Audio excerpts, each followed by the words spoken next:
I am Brian Lee Durfee, author of The Forgetting Moon, The Blackest Heart, The Lonesome Crown.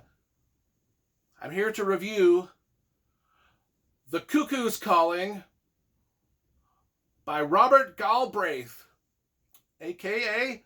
J.K. Rowling. That's why I got Harry Potter up here. I imagine that cat's out of the bag now. That J.K. Rowling no longer writes Harry Potter, but she writes this mystery, this British mystery series, under the pen name Robert Galbraith. You can see right there. I've got them all here. I have read this one, and that's it. I did buy these. I've been buying these ever since they came out. Ever since I found out that these were done by J.K. Rowling, because I love Harry Potter. So I've been buying these one at a time ever since I just never read them. Just wasn't reading them at all. I decided, well, goddamn, I got 5 of them now. I might as well start reading them now. And another thing is there was a big controversy surrounding J.K. Rowling, which, I mean, hey, today's cancel culture, is there not a controversy surrounding just about fucking anybody, right? I mean, so J.K. Rowling, we're not going to even get into that, but I did know that in this, her latest, book number 5 here, there was some controversy about the serial killer being a trans person. And so everybody got all like, let's cancel J.K. Rowling because of that. Well, I'm not going to do that. I don't cancel people. I am going to read the series through and see, once we get to book number 5 about the serial killer who's a trans person, I'm going to see what it's about and make my own judgment. And, that's what I'm going to do. I'm not going to jump on the cancel bandwagon just because everybody else does. Because usually the people on the cancel bandwagon are people that I don't, you know what I'm saying, folks. I don't like cancel culture. And so I'm going to reserve that now. Do I agree with everything J.K. Rowling says? No, I don't. Nope. But that doesn't mean I can't, read her books. I'm fine with it. Cuckoo's Calling. Let's talk about it. Got the political bullshit out the way. Let's talk about the book. Well, we always start with the covers. Let's start with the cover first. Nope. Hate it. Hate. Absolutely hate. I mean, I do not like this. This does not have anything. I mean, these, I think the covers, bad. And then they kind of start to improve. But, I mean, gee, this just is not good. This doesn't, I don't like the title of the book, The Cuckoo's Calling. I don't like the cover. Did I like the insides when I read it? Did I like the story that J.K. Rowling / Robert Galbraith started with? Yeah, it's a typical British mystery. In fact, I actually really quite liked it. In fact, the closest British mystery writer that I can think of that she comes close to is, and I'll move this down so you can see, is Miss Elizabeth George. If you've seen some of my reviews of Elizabeth George books, I mean, these Elizabeth George mysteries are just huge, fat mysteries. And that's what J.K. Rowling is doing with these huge, fat mysteries. I love big, fat books. Put the set back together. No green screens or fancy graphics here, folks. It's just a pegboard poster supported by a couple of sticks. Only the best for you. Only the best. What were we talking about? Oh, yes. I like these big, thick, dense British mysteries. I dig them, and J.K. Rowling has knocked it out of the park with this. I thought it was fantastic. Our main person, our main character, Cormoran Strike. If that's not a character out of a Harry Potter book, I don't know what is.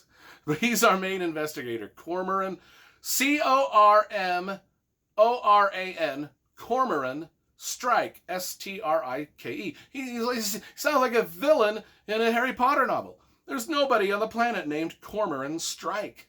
This is like a totally made-up fantasy name. People should have been clued in that this Robert Galbraith was actually J.K. Rowling, just based off of the names of the characters that are in her books, because they all sound like they come out of a Harry Potter story.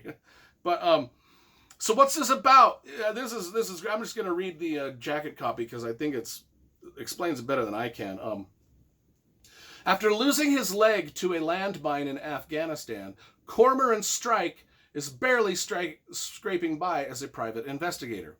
Now, so he's missing a leg, right? I don't know if I like that angle of the story so much, because it sort of limits him in some of the stuff that he can do. And I guess I can understand why the angle J.K. Rowling was playing, but I'd rather have a two-legged guy rather than a one-legged guy. I'm not trying to be ableist here. I'm just like, give me a two-legged investigator.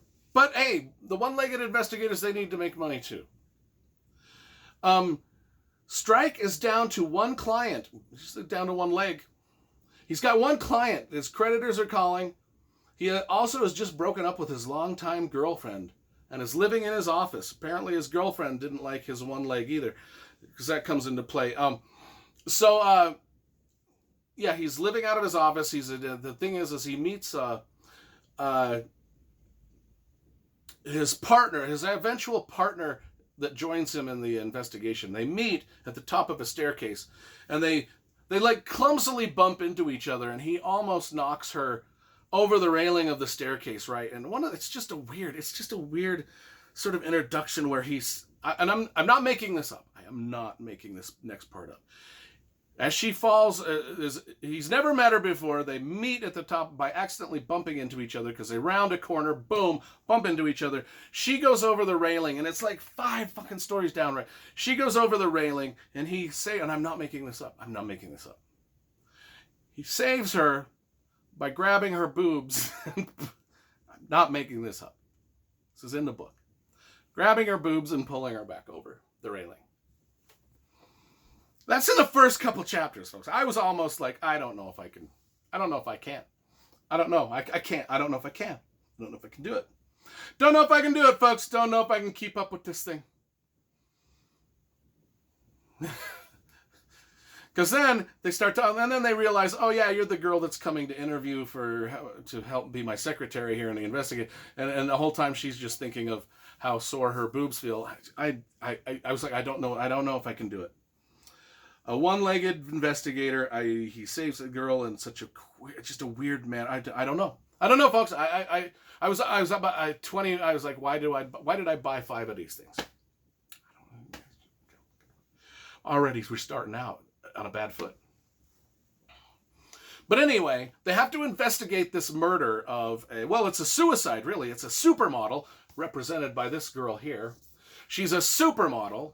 She's African-American supermodel, but she was raised by a white family. So she was adopted by white people and raised. And so every time, it's initially shocking for Cormorant Strike and his new secretary to go start interviewing people, because they're thinking they're going to be interviewing black people, but everybody's white and very rich. And they're like, how are you even related? And then they figure out the adoption angle, this, that, and the other, and then they realize that this supermodel was involved with so we'll just talk about it here. I got sidetracked. We were reading the jacket copy. He broke up with his longtime. Then John Bristow walks through his door with an amazing story. His sister, the legendary supermodel Lula Landry, or as they call her, the Cuckoo. That's her nickname. The Cuckoo. Lula Landry, it says right here, known to her friends as the Cuckoo, famously fell to her death a few months earlier. So the opening prologue of this is a scene where this girl falls to her death, right? From a big hotel room down to the splatters on the cement, right? The police ruled it a suicide, but John refuses to believe that. The case plunges Strike into the world of multi-millionaire beauties, rock star boyfriends, desperate designers, and it also introduces him to a very eclectic variety of pleasures, enticements, seductions, and delusions. So yeah, this goes into some dark places. I mean, Cormorant Strike, our main investigator, when he's not, hobbling around on one leg and saving women from falling over the balconies by grabbing their boobs and pulling them back, he's actually kind of a disturbed dude. I mean, he's a war veteran, of Afghanistan war veteran, and breaking up with he's just not a good guy. But his new secretary that comes in, the one that he saved by the boobs, this video might be deleted because I think I've said the word boobs too many times. But anyway, they go and they solve the, do they solve the murder? I mean, you'll have to find out. You'll have to read it. I actually think that this book got better as it went along, despite a tremendously cringeworthy opening.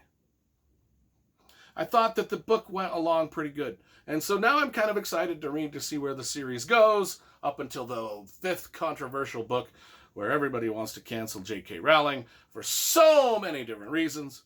But we'll see. We'll see where it goes. So I gave the Cuckoo's Calling. I mean, it wasn't as great as Elizabeth George, who I showed you, but it could be. It could go in that direction for me. So I liked it. I recommend it if you just like a good mystery. This one picks up towards the middle and end, and we'll do a 7.5 out of 10 on this one.